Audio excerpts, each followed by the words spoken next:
सरकारी बँकांपेक्षा पतसंस्थेत अधिक व्याज मिळतं, त्यामुळे गुंतवणूकदारांचा पतसंस्थेकडे अधिक कल असतो। मात्र याच पतसंस्था आता गुंतवणूकदारांच्या मुळावर उठल्या आहेत। या संदर्भातला रिपोर्ट पाहूयात।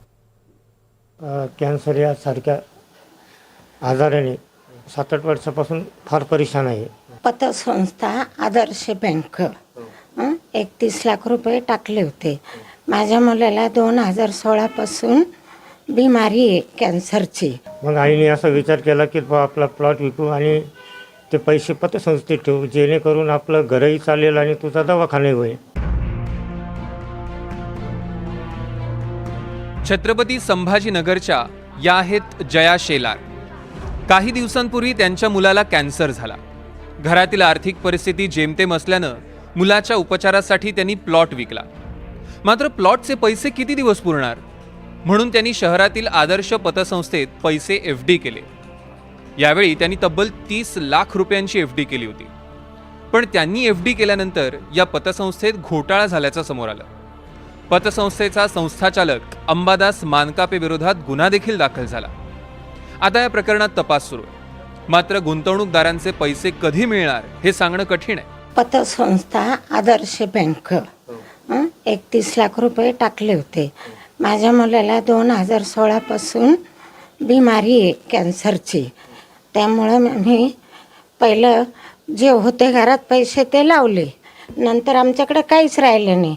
नातेवाईकांनी जेवढी मदत करायची तेवढी केली, पण आता नेहमी त्यांना आपण कसं मागणार हो, म्हणून माझा प्लॉट होता तो आम्ही विकला आणि आदर्श पतसंस्थामध्ये पैसे टाकले।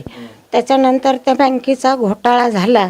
आता माझा मुलगा आजाराने अत्यंत त्रसलेला आहे, त्याला फक्त ज्यूस आणि पाणी गिळतो। तर आम्हाला सर्वात अगोदर व्याजाचं त्यांनी आमिष दाखवलं। आमिषापोटी आम्ही पण तिथं पैसे गुंतवणूक केले। मी एका फ्लेक्झोप्लास्ट अब्रेसिव्ह इंडिया लिमिटेड कंपनीत काम करत होतो। तिथून कंपनी बंद पाडल्यावर मला जी अमाऊंट भेटली 11 लाख, मी 11 लाख ही दुसऱ्या बँकेत ठेवली होती। व्याजाच्या लालचीनं मी यांच्याकडं सगळी अमाऊंट ठेवली। आता मुलीचं लग्न आहे माझं नोव्हेंबरमध्ये, आणि आता लग्न कसं करायचं हा खूप मोठा गंभीर प्रश्न आहे। एकट्या संभाजीनगर शहरात 11 महिन्यात तब्बल 669 कोटी 81 लाख 81 हजार रुपयांचे 11 घोटाळे उघड झाले। तर जवळपास 90 पेक्षा अधिक आरोपींवर गुन्हे दाखल झाले। 34 घोटाळेबाज कारागृहात आहेत। कुठे किती रुपयांचा घोटाळा झाला पाहूया। आदर्श नागरी सहकारी संस्था 197 कोटी 4 लाख 66 हजार 16 रुपये। आदर्श महिला नागरी सहकारी बँक 34 कोटी 70 लाख 439 रुपये। Ajanta urban cooperative bank limited 97 कोटी 41 लाख रुपये। औरंगाबाद जिल्हा आदर्श महिला नागरी सहकारी पतसंस्था मर्यादित 4 कोटी 6 लाख 22 हजार 205 रुपये। आभा इन्व्हेस्टमेंट अँड लँड डेव्हलपर्स 2 कोटी 30 लाख रुपये। Dnyanoba urban credit cooperative society 29 कोटी 5 लाख 89 हजार 205 रुपये। यशस्विनी महिला स्वयंसहाय्यता गट सहकारी पतसंस्था 47 कोटी 82 लाख रुपये।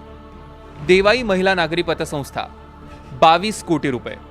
जय किसान जिनिंग अँड प्रेसिंग संघ करमाड 35 कोटी 90 लाख 19 हजार 991 रुपये। जिल्हा कृषी औद्योगिक बहुउद्देशीय सहकारी संस्था 2 कोटी 88 लाख 17 हजार 593 रुपये।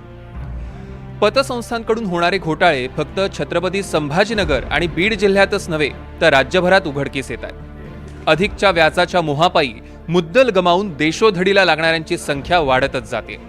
Mohsin Shaikh, NDTV Marathi, Chhatrapati Sambhajinagar. Mumbai Pune express way